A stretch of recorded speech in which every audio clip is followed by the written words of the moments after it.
Nomination ಶೋಭಕ್ಕ. Captaincy ಯಾಕೆ ಇಷ್ಟ ಆಗಿದೆ? ಬುದ್ಧಿವಂತಿಕೆಯಿಂದ ನಾವು ಯಾರು ಆಟ ಆಡಲಿಲ್ಲ, ಎಲ್ಲ ನಮ್ಮ ಮಂಜಣ್ಣ ಹಾಗೂ ರಜತ್ ಅಣ್ಣ ಪ್ಲಾನ್ ಮಾಡಿರೋ ತನಕ ಆಟ ಆಡಿದ್ವಿ. ಹಂಗಾರೆ ನಿಮ್ ಬುದ್ಧಿವಂತಿಕೆ ಎಲ್ಲೋಗಿತ್ತು? ಸೂಕ್ತ ಕಾರಣ ಅಂತ ಅನ್ಸುತ್ತೆ. ಆಗ್ಲೇ ಸೂಕ್ತ ಅಂತ ಹೇಳಿದ್ರೆ ನಾನು ವಾದನೆ ಮಾಡ್ತಾ ಇರ್ಲಿಲ್ವಲ್ಲ. ಸ್ಥಳದಲ್ಲಿ ಹೋಗಿ ಕುತ್ಕೋಬೇಕು.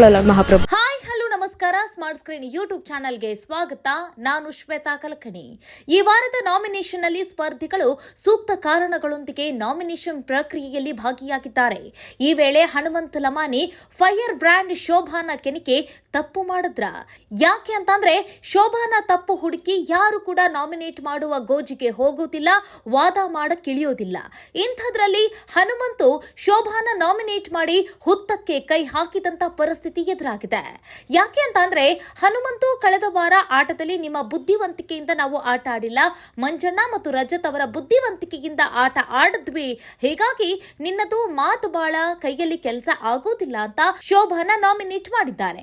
ಈ ವೇಳೆ ಶೋಭಾ ನಿಮ್ಮ ಬುದ್ಧಿವಂತಿಕೆ ಎಲ್ಲಿ ಹೋಗಿತ್ತು ಹಾಗಾದ್ರೆ ಅಂತ ಪ್ರಶ್ನೆಯನ್ನ ಕೇಳಿದ್ದಾರೆ. ಈ ಪ್ರಶ್ನೆಗೆ ಹನುಮಂತ ಲಮಾನಿ ಉತ್ತರ ಕೊಡಕ್ಕಾಗದೆ ಸಿಕ್ಕಾಕೊಂಡಿದ್ದಾರೆ. ಹಾಗಾದ್ರೆ ಏನಾಯ್ತು ಬನ್ನಿ ನೋಡೋಣ.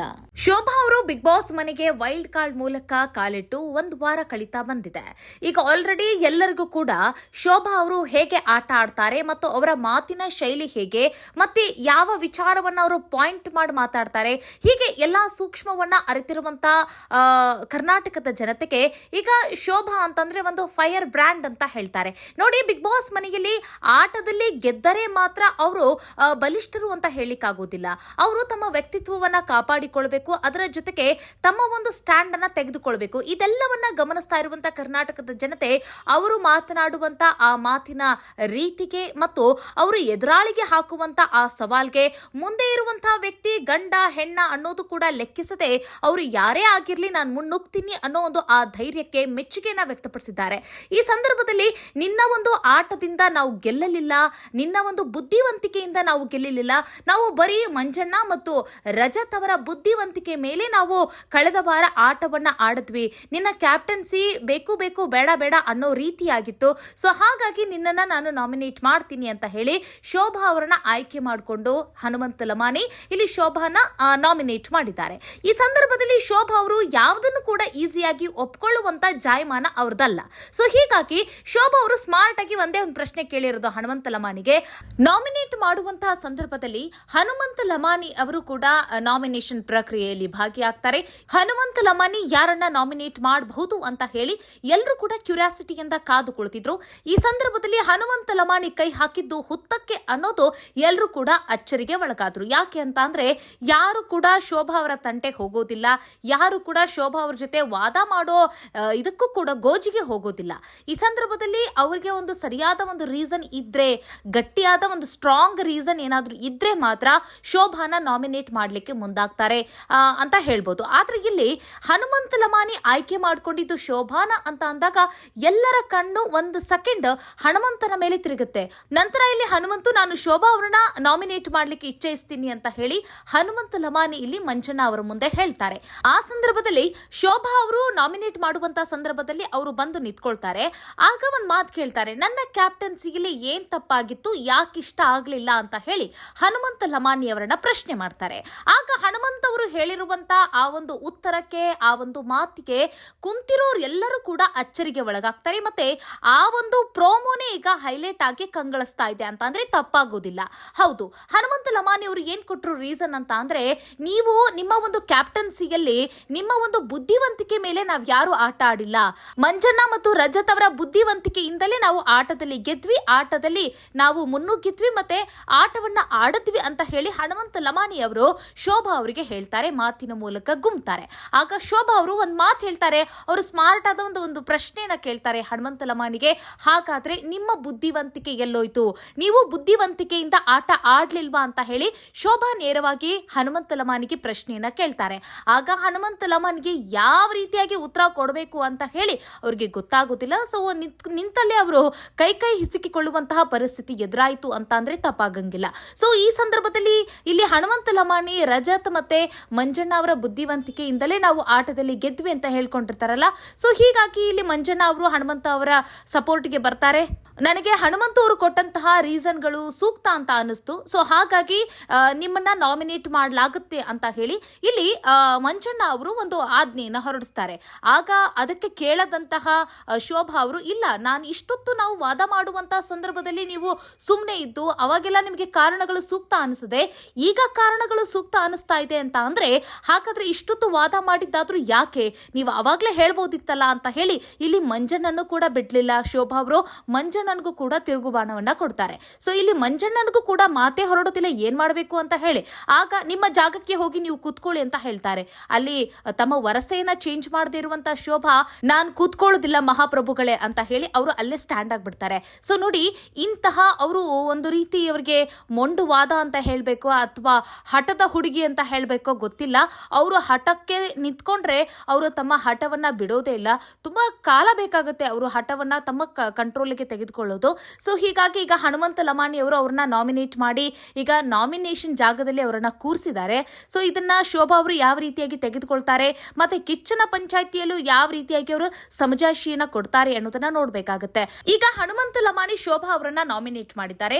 ನೀವು ಕಳೆದ ವಾರ ನಿಮ್ಮ ಬುದ್ಧಿವಂತಿಕೆ ಮೇಲೆ ನಾವು ಆಟ ಆಡಿಲ್ಲ, ಮಂಜಣ್ಣ ರಜತ್ ಅವರ ಬುದ್ಧಿವಂತಿಕೆ ಮೇಲೆ ನಾವು ಆಟ ಆಡಿದ್ವಿ ಅಂತ ಹೇಳಿ ಶೋಭಾನ ಈ ಒಂದು ಕಾರಣವನ್ನ ಕೊಟ್ಟು ಅವರನ್ನ ನಾಮಿನೇಟ್ ಮಾಡಿದ್ದಾಗಿದೆ. ಸೊ ಆದ್ರೆ ನಾವು ಕಳೆದ ವಾರ ಯಾವ ಒಂದು ತಪ್ಪಿನಿಂದ, ಯಾರ ಒಂದು ತಪ್ಪಿನಿಂದ ಆಟದಲ್ಲಿ ಒಂದ್ ಸ್ವಲ್ಪ ಹಿನ್ನಡೆ ಆಯ್ತು, ಮತ್ತೆ ಅವರು ಗೆದ್ರು ಸಹಿತ. ಆದ್ರೆ ಯಾರಿಂದ ಅವರು ಗೆದ್ರು ಅನ್ನೋದನ್ನು ಕೂಡ ಒಂದ್ ಸ್ವಲ್ಪ ನಾವು ಅನಲೈಸ್ ಮಾಡೋಣ. ಜೊತೆಗೆ ಈ ಒಂದು ಶೋಭಾ ಅವರ ನಾಯಕತ್ವದಲ್ಲಿ ಹನುಮಂತ ಲಮಾಣಿ ಅವರಿಗೆ ಏನಾದ್ರೂ ಅನ್ಯಾಯ ಆಯ್ತಾ, ಅವರ ಗೆಲುವಿಗೆ ಏನಾದ್ರೂ ಯಾರಾದ್ರೂ ತಡೆಯನ್ನ ಒಡ್ಡಿದ್ರ, ಅದನ್ನ ನೋಡೋಣ. ಶೋಭಾ ಅವರು ತಂಡದ ನಾಯಕಿಯಾಗಿ ಸ್ಪರ್ಧಿಗಳನ್ನ ಆಯ್ಕೆ ಮಾಡಿಕೊಳ್ಳುವಂತಹ ಸಂದರ್ಭದಲ್ಲಿ, ಅಂದ್ರೆ ತಮ್ಮ ತಂಡದ ಸದಸ್ಯರನ್ನ ಆಯ್ಕೆ ಮಾಡಿಕೊಳ್ಬೇಕಾಗಿರುವಂತಹ ಸಂದರ್ಭದಲ್ಲಿ ಎಲ್ಲರಿಗೂ ಕೂಡ ಈಕ್ವಲ್ ಶೇರ್ ಅನ್ನ ಕೊಡ್ತೀನಿ ಅಂತಂದ್ರೆ, ನೋಡಿ ಇಲ್ಲಿ ಯಾವ ಒಬ್ಬ ಸ್ಪರ್ಧಿ ಇಲ್ಲಿ ಅವರು ಬಲಿಷ್ಠ ಸ್ಪರ್ಧಿ ಅಂತ ಹೇಳಿ ಅವ್ರಿಗೆ ಜಾಸ್ತಿ ಕೊಡೋದು, ಇಲ್ಲಿ ತುಂಬಾ ಕಡಿಮೆ ಇದ್ದಾರೆ ಇವರು ಅಂತ ಹೇಳಿ ಇವ್ರಿಗೆ ಹೋಗಿ ಕಡಿಮೆ ಅಮೌಂಟ್ ಅನ್ನ ಕೊಡೋದು, ಈ ರೀತಿ ಮಾಡ್ಲಿಲ್ಲ. ಎಲ್ಲರಿಗೂ ಕೂಡ ಈಕ್ವಲ್ ಶೇರ್ ನ ಕೊಡ್ತೀನಿ ಅಂತ ಹೇಳಿ ಇಲ್ಲಿ ಶೋಭಾ ಅವರು ಎಲ್ಲರನ್ನು ಕೂಡ ಒಪ್ಪಿಸ್ಕೊಂಡು ತಮ್ಮ ತಂಡಕ್ಕೆ ಅವರು ಸೇರ್ಪಡೆಯನ್ನ ಮಾಡ್ಕೊಳ್ತಾರೆ. ಮಂಜಣ್ಣ ಅವರು ಆಟದಲ್ಲಿ ಸ್ಟ್ರಾಟಜಿಗಳನ್ನ ಉಪಯೋಗಿಸ್ತಾ ಇದ್ರು, ಮತ್ತೆ ರಣತಂತ್ರಗಳನ್ನ ಹೆಣೆದು ಇವರು ಆಟದಲ್ಲಿ ಗೆಲ್ಲುವ ಹಂತಕ್ಕೂ ಕೂಡ ತೆಗೆದುಕೊಂಡು ಹೋಗ್ತಾ ಇದ್ರು, ಮತ್ತೆ ಆಟವನ್ನ ಗೆದ್ರು. ಆದರೆ ಇಲ್ಲಿ ಆ ರಣತಂತ್ರಗಳನ್ನ ಹೆಣೆಯುವ ಪೂರ್ವದಲ್ಲಿ ಎಲ್ಲದಕ್ಕೂ ಕೂಡ ತಂಡದ ನಾಯಕಿಯಾಗಿ ಅಕ್ಸೆಪ್ಟ್ ಮಾಡ್ಕೋಬೇಕಾಗಿರುತ್ತೆ. ಸೊ ಹಾಗಾಗಿ ಅವರು ಅಕ್ಸೆಪ್ಟ್ ಮಾಡ್ಕೊಂಡಿದ್ದಕ್ಕೆ ಅವರು ಗೆಲ್ಬೇಕಾಯ್ತು. ಇಲ್ಲಿ ಸ್ಪರ್ಧಿಗಳು ಯಾವ ರೀತಿಯಾಗಿ ಆಟ ಆಡಿದ್ರು, ಹೇಗೆ ಗೆದ್ರು ಅನ್ನೋದಕ್ಕಿಂತ ಇಲ್ಲಿ ತಂಡದ ನಾಯಕಿಯ ಸಪೋರ್ಟ್ ಹೇಗಿತ್ತು ಅನ್ನೋದು ಕೂಡ ಇಂಪಾರ್ಟೆಂಟ್ ಆಗುತ್ತೆ.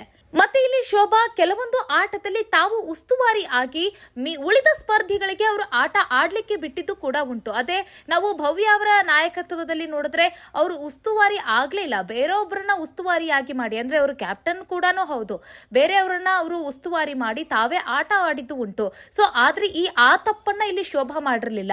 ಒಟ್ಟಾಗಿ ಎಲ್ಲರನ್ನು ಕೂಡ ಅವರು ಹಿಡಿದುಕೊಂಡು ಹೋಗಿ ಒಂದು ಗೆಲ್ಲುವ ಹಂತಕ್ಕೆ ಅವರು ಹೋದ್ರು, ಗೆದ್ರು ಅಂತ ಹೇಳ್ಬೋದು. ಆದ್ರೆ ಇಲ್ಲಿ ಬಿಗ್ ಬಾಸ್ ಯಾರಿಗೆ ಉತ್ತಮವನ್ನ ಕೊಡ್ತೀರಾ ಅಂತ ಕೇಳಿದಾಗ ಇಬ್ಬರಿಗೆ ಉತ್ತಮವನ್ನ ಕೊಡಬೇಕು, ಅನೌನ್ಸ್ ಮಾಡಿ ಅಂತ ಹೇಳಿ ಬಿಗ್ ಬಾಸ್ ಶೋಭಾ ಅವರಿಗೆ ಮತ್ತೆ ಇಲ್ಲಿ ಭವ್ಯ ಅವರಿಗೆ ಹೇಳಿರ್ತಾರೆ. ಆದ್ರೆ ಶೋಭಾ ಅವರು ತಮ್ಮ ತಂಡದಲ್ಲಿ ಯಾರ್ಯಾರನ್ನ ಆಯ್ಕೆ ಮಾಡ್ಕೊಳ್ತಾರೆ ಅನ್ನೋದನ್ನು ಇಲ್ಲಿ ಬಹಳ ಇಂಪಾರ್ಟೆಂಟ್ ಆಗುತ್ತೆ. ನೋಡಿ ಇಲ್ಲಿ ಮಂಜಣ್ಣ ಅವರು ಅಂತ ಇವ್ರು ಏನ್ ಹೆಸರನ್ನ ತೆಗೆದುಕೊಂಡ್ರಲ್ಲ, ಸ್ಟ್ರಾಟಜಿಗಳನ್ನ ಉಪಯೋಗ ಮಾಡಿದ್ರು, ಅವರ ಬುದ್ಧಿವಂತಿಕೆಯಿಂದ ಅವರು ಗೆದ್ರು ಅಂತ ಹೇಳಿ. ಆದ್ರೆ ಶೋಭಾ ಫೈಂಡ್ ಮಾಡಿರುವಂತ ಬುದ್ಧಿವಂತಿಕೆ ಜೀವಿ ಯಾರು ಅಂತ ಅಂದ್ರೆ ಇಲ್ಲಿ ಹನುಮಂತನನ್ನ ಅವರು ಆಯ್ಕೆ ಮಾಡ್ಕೊಂಡಿರ್ತಾರೆ. ಜೊತೆಗೆ ರಜತ್ ಅವರ ಸ್ಟ್ರೆಂತ್ ನ ಆಯ್ಕೆ ಮಾಡ್ಕೊಂಡಿರ್ತಾರೆ. ರಜತ್ ಮತ್ತೆ ಹನುಮಂತನಿಗೆ ನಾನು ಉತ್ತಮ ಕೊಡ್ತೀನಿ ಅಂತ ಹೇಳಿ ಇಲ್ಲಿ ಬಿಗ್ ಬಾಸ್ಗೆ ಅವರು ಅನೌನ್ಸ್ ಮಾಡಿರ್ತಾರೆ. ನೋಡಿ ಶೋಭಾ ಅವರ ನಾಯಕತ್ವದಲ್ಲಿ ಹನುಮಂತ್ ಅವರಿಗೆ ಯಾವುದೇ ರೀತಿಯಾದಂತಹ ಮೋಸ ಆಗಿರ್ಲಿಲ್ಲ, ಅನ್ಯಾಯ ಆಗಿರ್ಲಿಲ್ಲ. ಅವರ ಒಂದು ಸ್ಟ್ರೆಂತ್ ಅನ್ನ ಅವರು ಗುರುತಿಸಿ ಅವರಿಗೆ ಸಿಗಬೇಕಾಗಿರುವಂತಹ ಆ ಫಲವನ್ನು ಕೂಡ ಕೊಟ್ಟಿದ್ದಾರೆ, ಅವರಿಗೆ ಉತ್ತಮವನ್ನು ಕೂಡ ಕೊಟ್ಟಿದ್ದಾರೆ, ಮತ್ತೆ ಆ ಹಣವನ್ನು ಕೂಡ ಅವರಿಗೆ ಜಾಸ್ತಿ ಕೊಟ್ಟಿದ್ದು ಕೂಡ ಉಂಟು. ಸೊ ಹೀಗಾಗಿ ಅವರು ಕ್ಯಾಪ್ಟನ್ಸಿ ಓಟದಲ್ಲೂ ಕೂಡ ಇದ್ರು, ಅಂದ್ರೆ ಹೆಚ್ಚು ಹಣ ಇರೋ ಕಾರಣಕ್ಕಾಗಿ ಕ್ಯಾಪ್ಟನ್ಸಿ ಆಟವನ್ನು ಆಡ್ಬೇಕಾಯ್ತು ಹನುಮಂತು.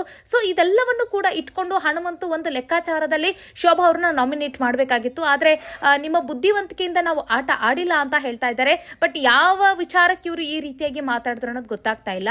ಏನೇ ಆಗ್ಲಿ, ಹನುಮಂತ ಲಮಾಣಿಗೆ ಶೋಭಾ ಅವರು ಮನೆಗೆ ಕಾಲಿಟ್ಟಾಗಿನಿಂದ ಅವರ ಬಗ್ಗೆ ಅವರಿಗೆ ಒಪ್ಪಿಗೆ ಅಂತೂ ಇಲ್ವೇ ಇಲ್ಲ. ಇವ್ರು ಚೆನ್ನಾಗಿ ಆಟ ಆಡ್ತಾರೆ, ಒಬ್ಬ ಸ್ಟ್ರಾಂಗ್ ಕಂಟೆಸ್ಟೆಂಟ್ ಅನ್ನೋ ಒಂದು ಫೀಲ್ ಇನ್ನೂ ಆದ್ರೂ ಕೂಡ ಹನುಮಂತ ಲಮಾಣಿಗೆ ಬರ್ತಾನೆ ಇಲ್ಲ. ನೀವು ಪ್ರತಿಯೊಂದು ಹಂತದಲ್ಲೂ ನೀವು ಗಮನಿಸಿರ್ಬೋದು, ವಾರ ಪೂರ್ತಿ ನೀವು ಅವರು ಶೋಭಾ ಅವರಿಗೆ ಎಂದೂ ಕೂಡ ವೋಟ್ ಹಾಕೋದಿಲ್ಲ. ಅದರ ಜೊತೆಗೆ ಅವರು ಶೋಭಾ ಪರವಾಗಿ ಯಾವತ್ತೂ ಕೂಡ ಮಾತಾಡೋದಿಲ್ಲ. ಆಗೋದಿಲ್ಲ, ಅವರು ಬಹಳ ಮಾತಾಡ್ತಾರ, ಕೈಲಿ ಆಗೋದಿಲ್ಲ ಅನ್ನೋ ಒಂದು ಸ್ಟೇಟ್ಮೆಂಟ್ ನ ಈಗ ಹನುಮಂತ ಲಮಾನಿ ಅವರು ಇಟ್ಕೊಂಡಿದ್ದಾರೆ. ಆದ್ರೆ ಹನುಮಂತ ಲಮಾನಿ ರಜತ್ ಅವ್ರನ್ನ ಒಪ್ಕೊಂಡಿದ್ದಾರೆ. ಅವರು ಮೈಕಟ್ಟಿನಿಂದ ಜಬರ್ದಸ್ತ್ ಆಗಿದ್ದಾರೆ, ಆಟದಲ್ಲಿ ಗೆಲ್ತಾರೆ ಅಂತ ಹೇಳಿ ರಜತ್ನವರ ಅವರು ವೋಟ್ ಮಾಡಿದ್ದು ಕೂಡ ಉಂಟು. ಮತ್ತೆ ರಜತ್ ಅವರು ಚೆನ್ನಾಗಿ ಆಡ್ತಾರೆ ಅನ್ನೋದು ಇಲ್ಲಿ ಹನುಮಂತ್ ಅವರ ಮನೋಭಾವ ಇದೆ. ಸೊ ಹೀಗಾಗಿ ಹನುಮಂತ್ ಅವರ ತಲೆಯಲ್ಲಿ ಈಗ ಶೋಭಾ ಅವರು ಒಬ್ಬ ಬ್ಯಾಡ್ ಕಂಟೆಸ್ಟೆಂಟ್ ಅನ್ನೋದು ಉಳಿದಿದೆ.